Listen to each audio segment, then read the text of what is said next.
generaciones. Oremos.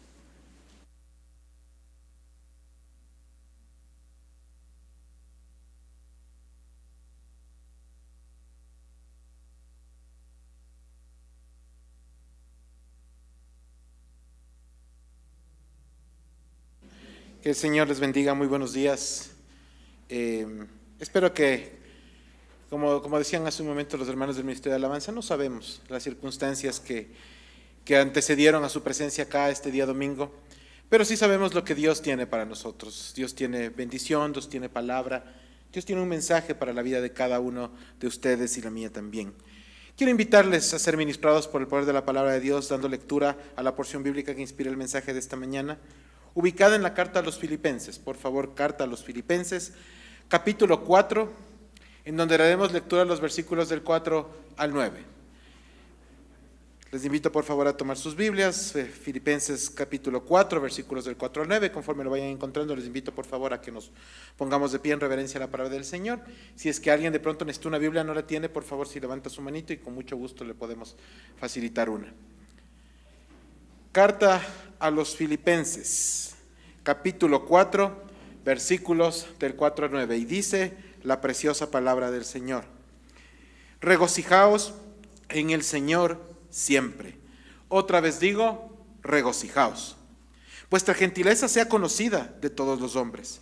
El Señor está cerca.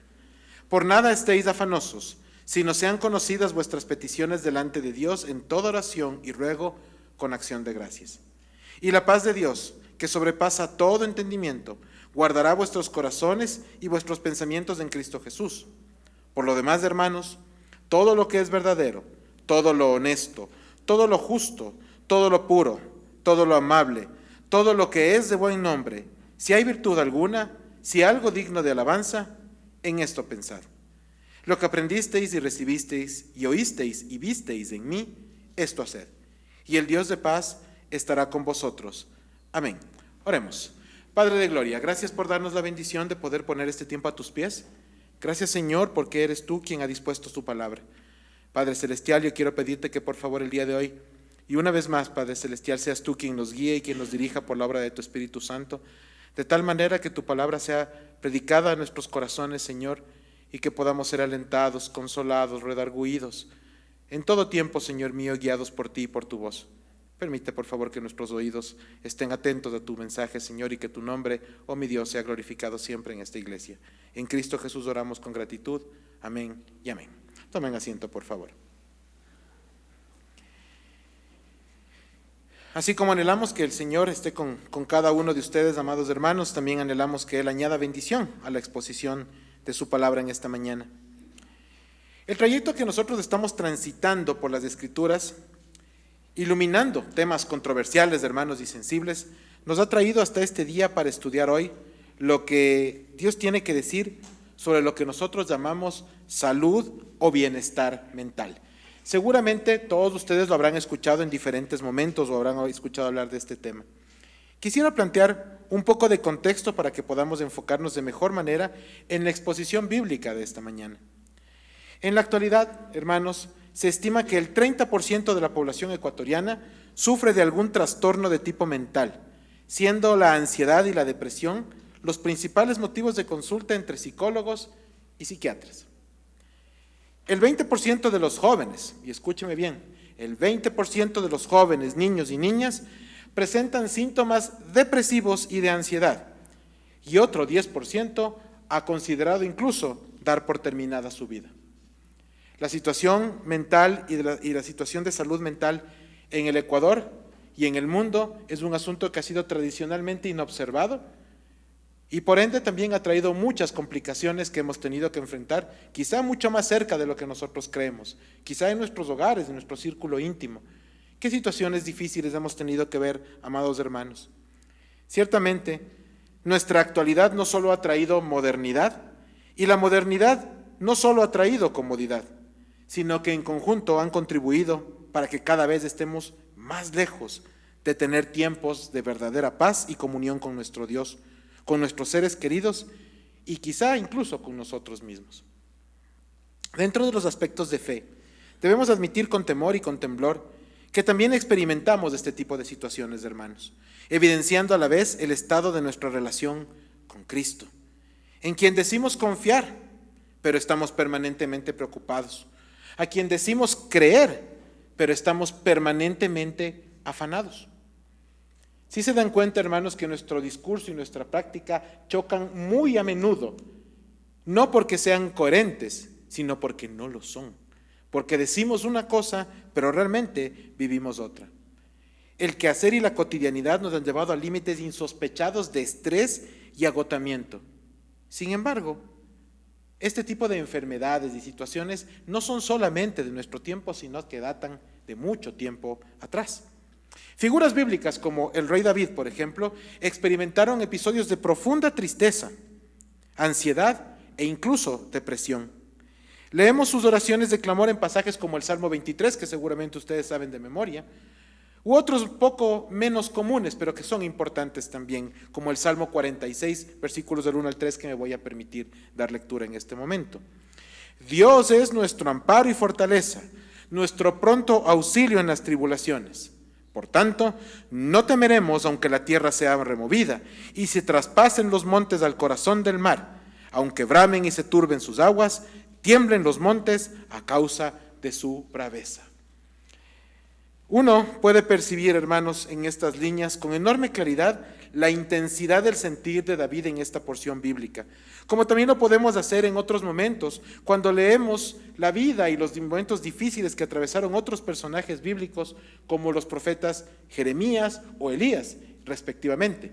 Ustedes recordarán que a Jeremías se le conoce como el profeta llorón.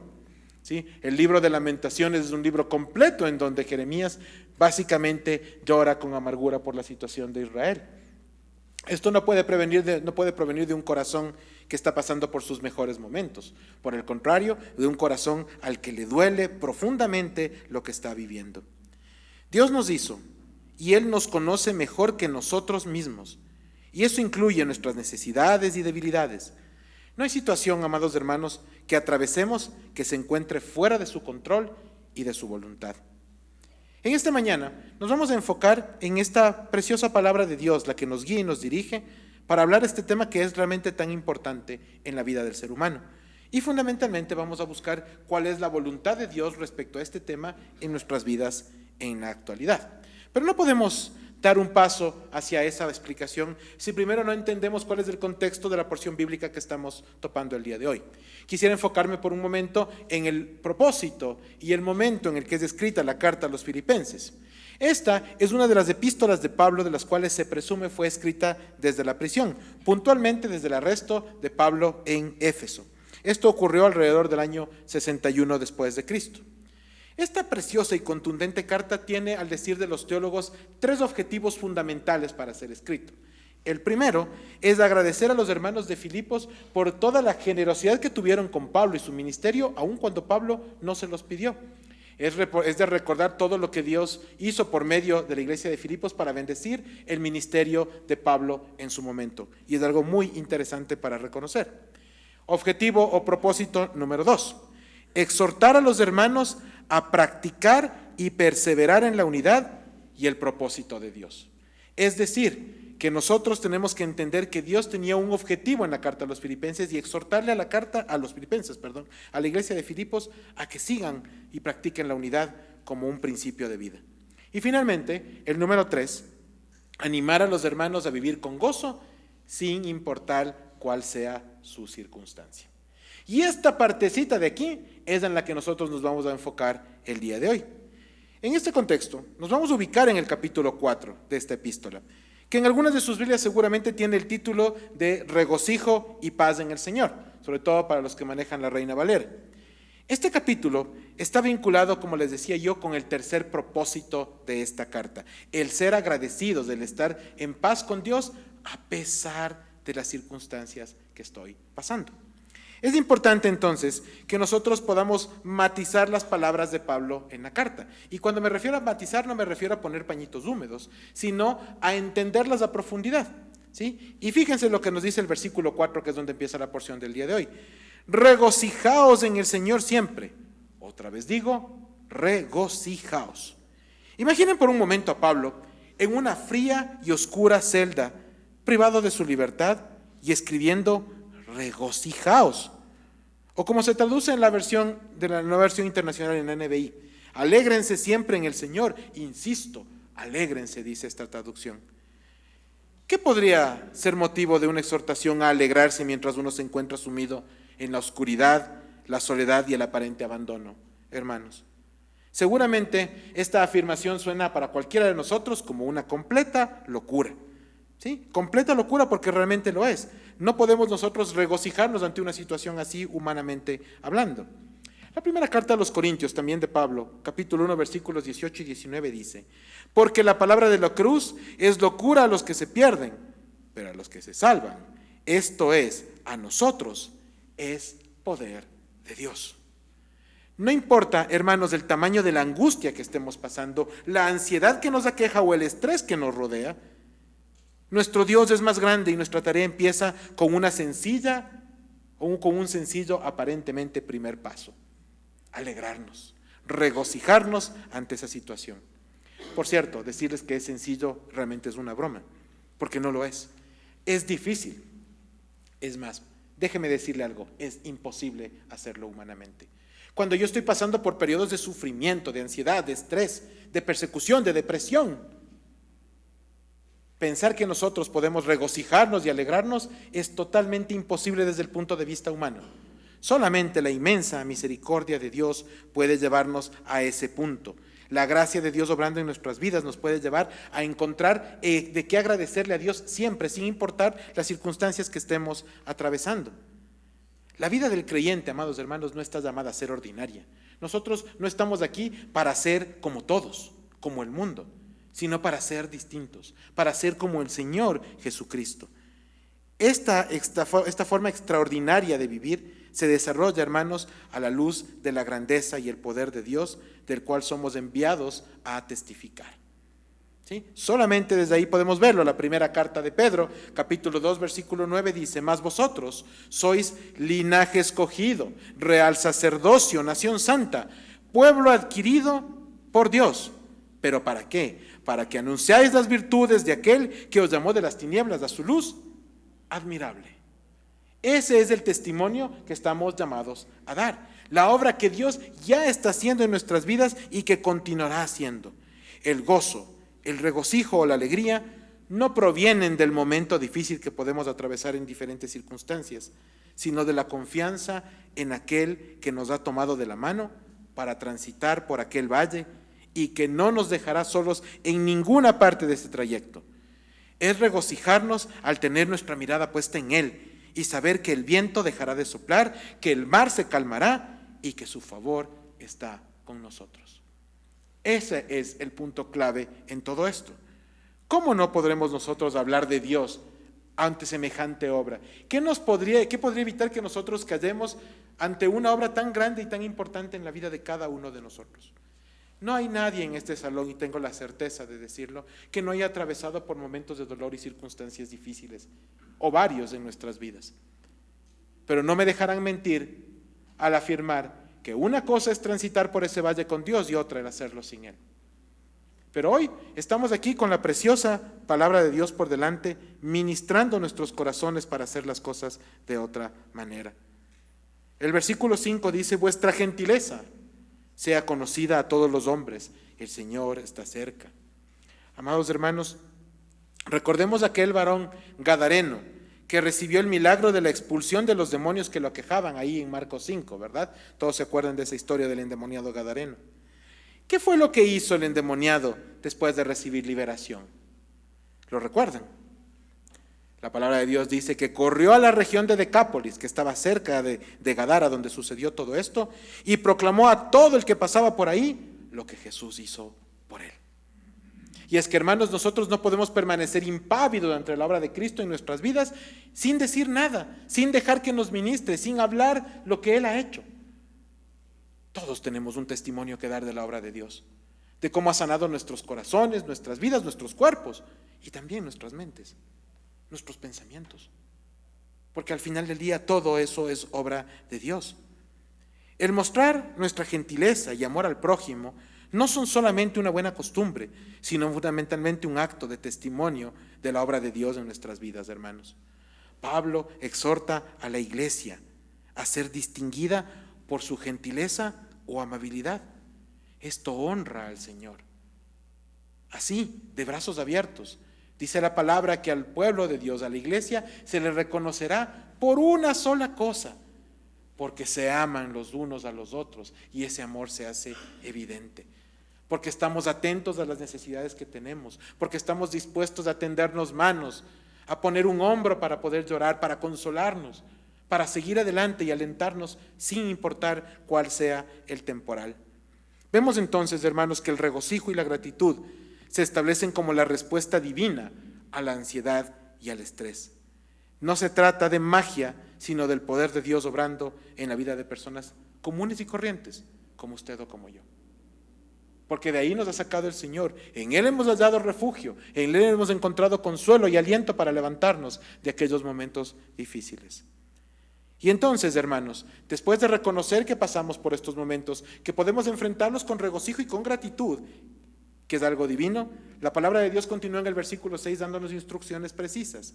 Por nada estéis afanosos, sino sean conocidas vuestras peticiones delante de Dios, en toda oración y ruego, con acción de gracias. La palabra afán se traduce del griego meribnao, que significa tener la mente dividida. Representa la ansiedad, una preocupación agobiante o simplemente distracción por las necesidades materiales y el futuro. Se manifiesta cuando las dudas y las presiones dividen el enfoque del ser humano y del creyente en este caso y te roban la paz. Yo sé, hermanos, que nosotros decimos que solamente vivimos del presente, que el pasado ya fue y el futuro no lo conocemos. ¿Pero acaso no nos dejamos agobiar por lo que ha de venir? ¿No nos preocupa lo que pasará mañana o pasado mañana? Sabemos que los falsos profetas se levantarán levantando falsos y cosas extrañas. Por ahí escuché que en algún partido del Mundial, hablando de la época, tenían que llegar los extraterrestres a Miami. No me sorprende, siempre habrá quien hable de esas cosas. Que sí me llama la atención ver a creyentes preocupados por eso. Eso sí me llama la atención. Porque resulta que la palabra de Dios nos exhorta y nos ha dicho a todos que los falsos cristos vendrían. Eso no es novedad, eso no es nuevo. Sin embargo, hay creyentes que generan estrés y preocupación por eso. Eso sí me llamó la atención. Al final del día, ¿qué sucedió? Lo de siempre. Nada ha pasado. Y aun cuando sucediera, hermanos, aun cuando alguna cosa extraordinaria fuera de lo común sucediera en nuestros tiempos, nosotros no estamos llamados a preocuparnos por eso, sino a depositar nuestra confianza en Dios, sea cual sea esa circunstancia. Ninguno de nosotros conoce su futuro. No sabemos si siquiera si lograremos terminar este servicio antes de que Dios eventualmente venga y Cristo regrese a juzgarnos. Lindo sería que nos encuentre alabándole, ¿verdad? Qué mejor situación que esa. Pero no importa cuándo sea, lo que importa es que sucederá. Y que el creyente convencido, el creyente que ha sido topado por el poder de Dios y cuyo el Espíritu Santo está obrando en su interior, no puede hacer otra cosa que regocijarse pensando en lo que ha de venir. No preocuparse, sino confiar en que Dios en su propósito y en su designio hará lo que es mejor para nosotros. Podríamos decir entonces de esta porción bíblica, parafraseándola de otra forma, por nada estéis ansiosos, por nada estéis preocupados, sino antes ocúpense de lo verdaderamente importante. Y esto es, según este versículo, orar. La oración, contrario a lo que puede parecer, no es una falta de acción, hermanos, sino por el contrario, es la acción más importante que el creyente puede tomar ante una circunstancia determinada. Orar es comunicarse con Dios para buscar su presencia, para buscar sabiduría y dirección ante cualquier circunstancia de nuestras vidas. Pablo resalta la importancia de la oración como el único camino de acción válido, aquel que precede a todo lo demás. Pero no se trata de una oración de petición solamente, sino de aquella que parte de un corazón fundamentalmente agradecido. Que aquel que reconoce que de la mano de Dios ha recibido todo en todo momento. Aún cuando el dolor fue intenso y el temor trató de nublar nuestros pensamientos. Porque sí, no podemos negar, hermanos, que el temor ha tratado y tratará una y otra vez de apoderarse de nosotros. Pero la obra de Dios nos va a llevar a poner la mirada no en el temor, no en el distractor, sino en Cristo. Y es ahí donde debemos descansar. El libro de Proverbios, capítulo 3, versículo 6, nos recuerda: reconócelo, refiriéndose a Dios, en todos tus caminos, y Él enderezará tus veredas. ¿Sí? Porque lo maravilloso de Dios es que con cada cosa que Dios nos envía a hacer, siempre tiene algo para conectarlo. Y les dice: si es que tú eres obediente, te bendice. Si tú le encomiendas tus caminos, Él endereza tus veredas. Hermanos, todo lo que Dios promete tiene una razón de ser, tiene un sentido, tiene un porqué y un para qué. En la vida que cada uno de nosotros tiene, cuando tiene la posibilidad de reconocer, de escuchar, de oír, de estudiar o de recibir una enseñanza bíblica, siempre hay algo que yo me puedo llevar, que yo debo llevarme, algo que necesito, algo que ministre mi vida. Amados hermanos, no podemos transitar por este mundo sin mirar a Dios y sus propósitos. El resultado de este precioso proceso de crecer en el Señor se evidencia en lo que está descrito ahora en el versículo 7 de la porción. Y la paz de Dios, que sobrepasa todo entendimiento, guardará vuestros corazones y vuestros pensamientos en mi mente, en mi corazón, no, en Cristo Jesús, porque es ahí donde tienen que guardarse. Y es ahí donde se rompe el molde del mundo, que nos dice que tenemos que confiar en el corazón, que tenemos que escuchar lo que el corazón nos dice, cuando la palabra nos dice que es engañoso, que es mentiroso, que no podemos nosotros confiar en lo que nuestro corazón nos dicta o nos parece. Nuestro corazón, igual que nuestros ojos, puede ver apenas 120 grados. Los otros 2/3 de la verdad yo no los puedo ver. Sin embargo, con mucha más frecuencia de la que quisiera admitir, mi corazón me llega a concluir y a juzgar lo que apenas veo. Como les decía en Escuela Dominical hace un momento, con un 66.67% de probabilidad de estar equivocado. Y les mencionaba también que el pastor Miguel Núñez hace poco lanzó una frase lapidaria, pero muy cierta. Nosotros pensamos que vemos las cosas como son, pero no las vemos como nosotros somos. Así es como vemos las cosas, porque no sabemos verlas de otra manera. De ahí la importancia de buscar lo que Dios tiene que decirnos y de ver lo que Él nos muestra, para que de esa forma podamos tener una construcción más adecuada de la realidad y entender cuál es la situación que estamos atravesando. Una acción divina, hermanos, solo puede traer una consecuencia divina como resultado. Si Dios obra en nuestros corazones y pensamientos llevándonos a la paz, Él también trata nuestros temores llevándonos desde la ansiedad y el sufrimiento al regocijo. Esa es la locura que yo les estoy planteando en este caso, y que no, olvídenlo, yo no les estoy planteando. La palabra de Dios nos plantea esta locura para el mundo. ¿Pero acaso no estamos aquí para ser diferentes al mundo que nos acoge? Porque sí, vivimos aquí, pero la palabra de Dios nos dice que nosotros ya no somos aquí. Ya no pertenecemos a este mundo, nuestra ciudadanía está en el cielo, en la presencia de Dios, y es hacia allá hacia donde debemos transitar. Ese es el camino que debemos tomar. No hay otro, no hay algo distinto, no hay algo diferente. El libro de Salmos, capítulo 30, versículo 11, nos recuerda este trayecto de la parte difícil a la bonita. Has cambiado mi lamento en baile, desataste mi cilicio y me ceñiste de alegría. Cuando recordaba esta porción bíblica, recordaba esas alabanzas que cantábamos las viejitas, ¿verdad? Has cambiado mi lamento en baile. De las primeras que yo aprendí como cristiano.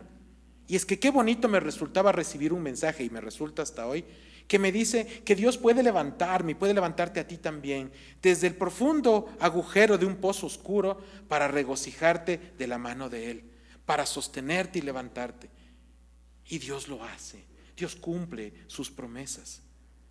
A mí me parece fantástico ver cómo Dios obra en la vida de cada uno de ustedes. Me ha permitido ser testigo de muchos milagros y maravillas que Dios ha hecho en sus vidas. Gloria al Señor por todo eso.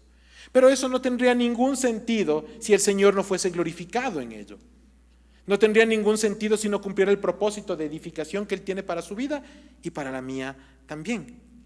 Ahora Pablo deja en los versículos 8 y 9 implícitas instrucciones para el accionar que nos corresponde cuando queremos continuar caminando en el Señor, en el amor y la verdad, dejando atrás aquel estrés y esa ansiedad y la depresión quizá que nos aqueja. Por lo demás, hermanos, todo lo que es verdadero, todo lo honesto, todo lo justo, todo lo puro, todo lo amable, todo lo que es de buen nombre, si hay virtud alguna, si algo digno de alabanza, hermanos, en esto pensad. Lo que aprendisteis y recibisteis, y oísteis y visteis en mí, esto haced, y el Dios de paz estará con vosotros.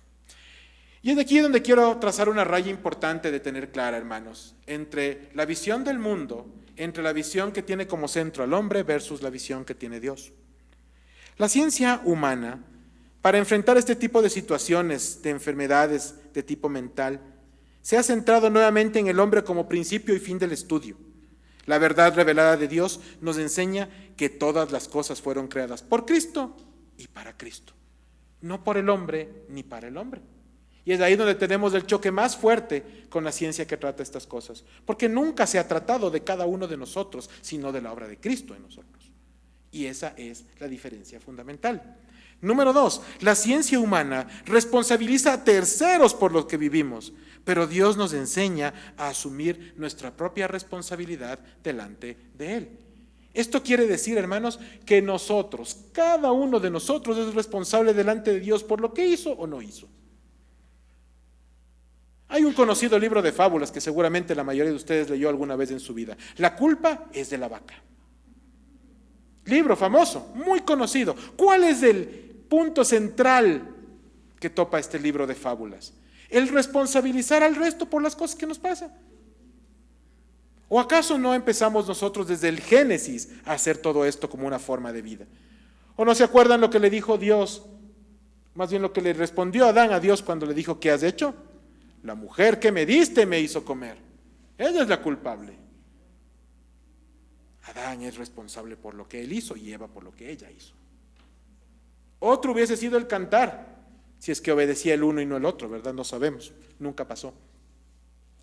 Pero ciertamente Dios nos ha mostrado desde el principio que debemos aprender a hacernos responsables por las cosas que hacemos, que decimos y también por las que no hacemos o por las que no decimos. Porque es importante, hermanos, que nosotros aprendamos a pasar nuestros pensamientos y nuestras acciones por la palabra de Dios como ese tamiz que ha de mostrarnos qué realmente viene de Dios y qué no. Porque además, como somos muy buenos responsabilizando al resto, también nos encanta disfrazar las cosas como no son. Y entonces nos ponemos un manto falso de piedad para justificar nuestras acciones que de hecho están mal. Déjeme decirle algo, amado hermano, amada hermana.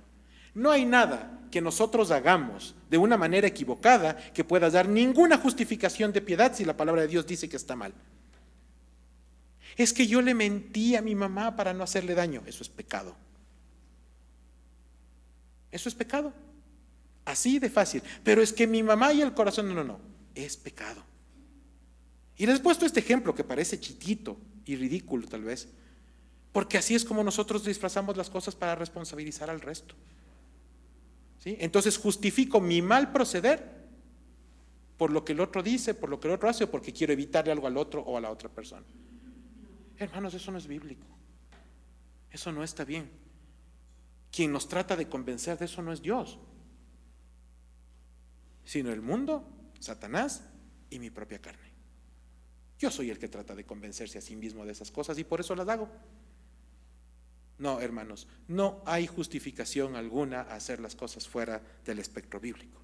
Número 3, la ciencia humana nos enseña que la solución está en nuestro interior, pero Dios nos muestra que en nuestros corazones solo hay caminos de perversidad y que la verdadera sanidad solo está en Cristo, nuestro Señor. Suena bonito eso, ¿verdad? Y yo les decía en algún momento que cuando éramos jovencitos, cuando yo era guambra, habían las tarjetitas estas de Hallmark, ¿se acuerdan? Con las que uno entregaba y les daba a las novias o prospectos de novias, ¿verdad? ¿Sí? Y ahí había esta tarjetita que decía, escucha tu corazón, sigue lo que tu corazón te dicta. Qué mentira tan descabellada y cruel es esa, ¿verdad?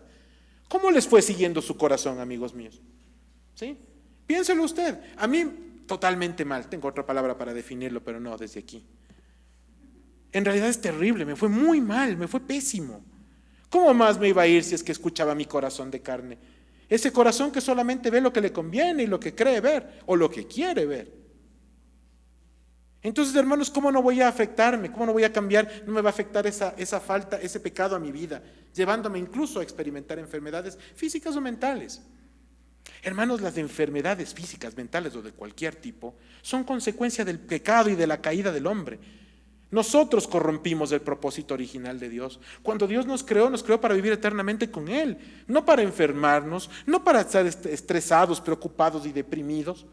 Dios no nos creó para eso. Todo eso es consecuencia de nuestro pecado. Y así tenemos que reconocerlo. No le vamos a responsabilizar a Dios por eso, porque ya hubo quien en algún momento de la historia me dijo, es que ¿por qué tu Dios que es tan amoroso permite que las personas lleguen al estrés para pensar en el suicidio? ¿Ustedes creen que en serio el suicidio es la voluntad de Dios? Eso no es cierto, porque la vida le pertenece a Dios y el suicidio es un intento desaforado por pensar que yo tengo control sobre mi vida cuando no me pertenece. Hermanos, eso es una afrenta contra Dios. No podemos nosotros transitar tan campantes y tranquilos por este mundo pensando que las cosas simplemente tienen que suceder como a mí se me ocurre y que todo el mundo tiene que hacer las cosas que a mí también me parecen bien, y si no las hacen como yo quiero, me enojo. Me duele el corazón, me arde, me molesta. La pregunta es, ¿qué es lo que haría Jesús? ¿Qué haría el Señor en estos casos? ¿Cómo lo manejaría? Hubo un tiempo en que se pusieron de moda esas pulseras que tenían las siglas WWJD, ¿se acuerdan? What will Jesus do? Es una costumbre que vino de los Estados Unidos. Se puso de moda, pero más allá del ponernos una pulsera o una camiseta, es en serio cuestionarnos sobre cómo realmente el Señor Jesucristo hace las cosas o cómo las haría, cómo nos enseñó a hacerlas. Y es ahí donde nosotros caemos en este tema tan complicado de creer que las cosas simplemente pasan porque sí y que Dios las permite. No, hermanos, asumamos nuestra responsabilidad, es lo mejor. Asumamos que nosotros somos los que nos generamos las cargas y las preocupaciones, los que no sabemos descansar en Dios, los que no hemos aprendido a confiar en Él. Somos nosotros solitos. No necesito que nadie me enseñe a no confiar. No necesito que nadie me enseñe a dejarle a Dios a un lado y pensar que yo, superhombre, puedo resolver las cosas. Pero resulta que no soy un super nada y que sin Dios no puedo hacer absolutamente nada. Y eso es fundamental para vivir. El versículo 8 es claro, hermanos, e invitarnos a reconocer solamente lo que es verdadero, dejando de lado todo aquello que sabemos que no viene de Dios. Todo lo que es digno de alabanza, todo lo que es digno de buen pensamiento, en eso tenemos que pensar, es lo que nos dice Pablo. Y este versículo cierra lo que mencionaba sobre la ciencia correctamente enfocada. No puede dejarse ahí, se debe enseñar en realidad, hermanos, el ejemplo de Cristo. No podemos pensar que la ciencia por ser ciencia está bien y nada más. La ciencia es algo que Dios nos ha permitido ver. El ser humano no ha creado nada, el ser humano descubre lo que Dios le permite, nada más. Así que cada paso que la ciencia da es Dios obrando, mostrándonos o permitiéndonos ver un poquito más de lo que Él ya creó, de lo que Él ya hizo y fundamentalmente de lo que Él ya sabe. Qué maravilloso es creer en nuestro Dios, en un Dios tan poderoso como eso. Y ese es el Dios que nos da paz y esa paz estará con nosotros siempre. Dios tiene un plan para tu dolor, para tu aflicción. Dios tiene un plan para tu vida. Nada de lo que has pasado es gratis. Dios tiene una razón. Y lo que pase mañana y pasado también tiene un propósito concreto. A veces Dios nos permite verlo, en otros casos simplemente nos invita a vivirlo en fe. El ser humano de este tiempo, equivocadamente, ha pensado que todos los resultados y las cosas tienen que verse ya. Yo quiero ver mañana el resultado de esta gestión. Quiero ver pasado mañana lo que pasó con esta decisión que tomé. Pero si se han dado cuenta que Dios no funciona como nosotros creemos que debería funcionar. Dios funciona como Él quiere porque Él es soberano. Muchos actores bíblicos no llegaron a ver para nada el cumplimiento de las promesas que Dios les hizo y que sí cumplió, pero no en el tiempo de ellos, sino en el tiempo propio de Dios. Lo hemos estudiado ampliamente. Abraham no vio a su descendencia convertirse en la arena del mar o en las estrellas del cielo, pero pasó. Abraham no llegó a ver cómo Dios bendecía a través de su simiente a la humanidad, pero pasó cuando Cristo vino. Y es que no importa si nosotros llegamos a ver el cumplimiento de las promesas de Dios o no, simplemente tenemos que confiar y creer. No sabemos cuántas cosas está obrando Dios en nosotros ahora y que se verán frutos cuando nosotros cerremos nuestros ojos y tal vez ni nuestros hijos ni nuestros nietos los vean. No importa, Dios cumple y eso es todo lo que nos debe importar. Si se dan cuenta que cuando yo empiezo a creer y a confiar en Dios, la ansiedad empieza a quedarse fuera y la preocupación se mueve a un lado, porque mi Dios está en control. Y qué mejores manos que la de Él para poder seguir hacia adelante. Yo no necesito proyectarme 100 años al futuro que no voy a vivir. A los que somos padres de niños más pequeños, es inevitable el pensamiento que nos aqueja en diferentes momentos de que nuestros hijos tendrán que enfrentar momentos más duros que los que nosotros hemos enfrentado y pruebas de fe mayores. Déjeme decirle que es muy probable que así sea. Pero ¿acaso Dios no le sostuvo a usted en las que tuvo que pasar? ¿No le sostuvo a sus padres, a sus abuelos también en las correspondientes? Entonces, ¿por qué le preocupa lo que tengan que vivir sus hijos? Instrúyales en justicia, ore por ellos, bendígales, muéstreles el camino del Evangelio. Siempre el crecimiento lo da el Señor. Pero bajemos del volumen a la preocupación de algo que yo no puedo controlar, que nunca estuvo en mis manos. No tiene sentido preocuparnos por lo que no puedo administrar. Amados hermanos, al igual que las enfermedades físicas, las enfermedades y condiciones mentales pueden y deben enfrentarse en primer lugar desde la oración y la búsqueda de la guía de Dios. Será el Señor quien obre, nos dirija a tomar las mejores decisiones sobre cómo enfrentar este tipo de situaciones. Si Él desea restaurarnos por medio de un milagro o por medio de un tratamiento terapéutico, lo hará. Igualmente, si Él quiere que la ciencia sea la que se disponga, también obrará por medio de la ciencia. No importa el camino que tome, Dios está en control. Todo le pertenece a Él. Porque por ahí alguien piensa que la ciencia se contrapone a la voluntad de Dios. Eso no es cierto. ¿Cómo descubrimos si Dios no nos permite descubrir? Yo no sé ustedes, pero cuando uno está enfermo se toma una pastilla, ¿verdad? Se inyecta cualquier cosa, lo que sea necesario. Todo eso es don de Dios. No significa eso que aquel que acepta la medicina tiene menos fe que aquel que no la toma. Para nada. Siempre y cuando nosotros entendamos que todo lo que tenemos proviene de nuestro Señor, de nuestro amoroso y poderoso Dios. Será el Señor quien obra y nos dirija a tomar las mejores decisiones sobre cómo enfrentar cualquier tipo de situación, incluyendo las de salud. No hay enfermedad que no pueda ser tratada por Dios y que no se someta a su voluntad, así como tampoco hay situación en la vida del creyente que no se cumpla siempre con un propósito divino, y que ese propósito divino está más allá de lo que podemos ver o entender. Dios, nuestro Dios, trabaja en nuestras vidas permanentemente hasta el último respiro de nuestro ser.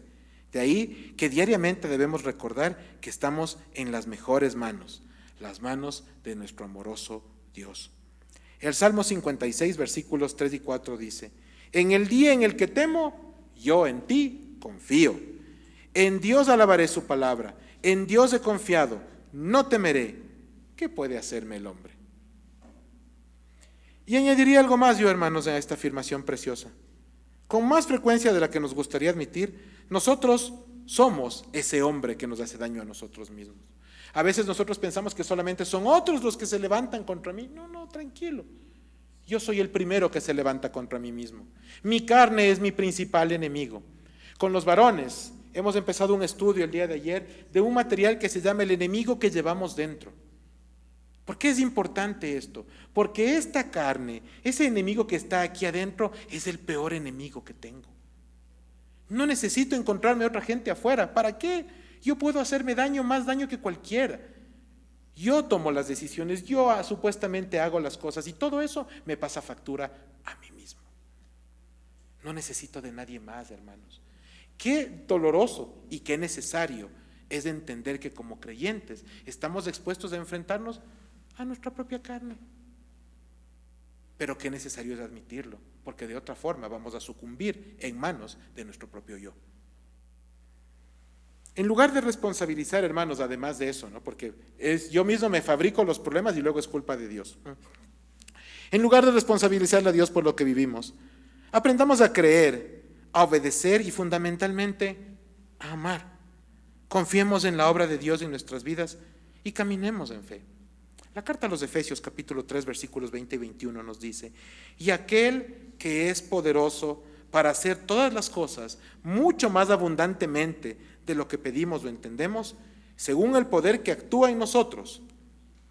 Y escúcheme con esto, con atención, versículo 21, a Él sea la gloria en Cristo Jesús por todas las edades, por los siglos de los siglos. Amén.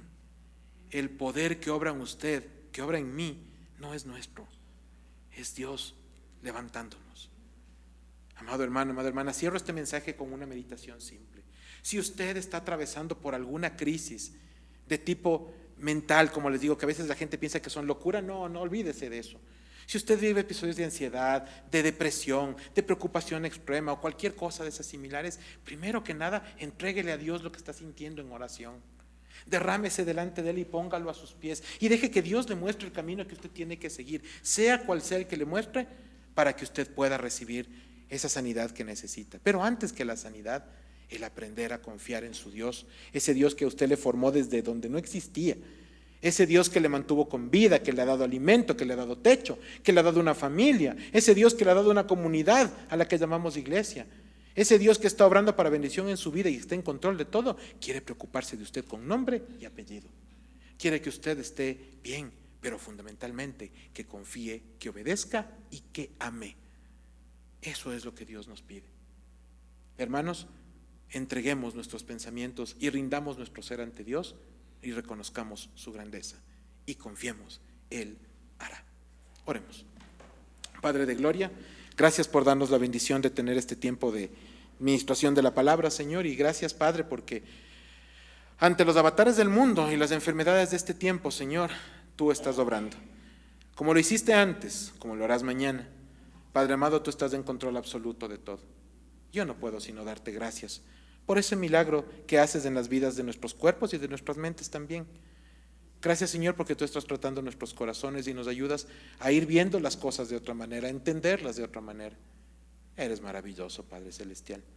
Gracias, Padre, porque tú estás sosteniendo a cada uno de los hermanos de esta congregación, a las familias, a sus amistades, a la gente que está cerca, Señor, y que cuando puedan compartir el Evangelio, les hablen de las maravillas que tú ya has hecho en cada uno de ellos, Señor. Y es que hay tanto que decir, tanto que compartir. Padre amado, quiero poner a tus pies este tiempo pidiéndote de corazón, Señor, que este Evangelio, que esta promulgación de tu palabra, Señor, cale profundo en nuestros corazones y nos lleve al arrepentimiento genuino, a alabarte, Padre Celestial, por delante de cualquier situación y circunstancia. Amado Padre, tú eres bueno y tu misericordia es para siempre. Gracias por este tiempo, en el nombre de Cristo Jesús. Amén y amén.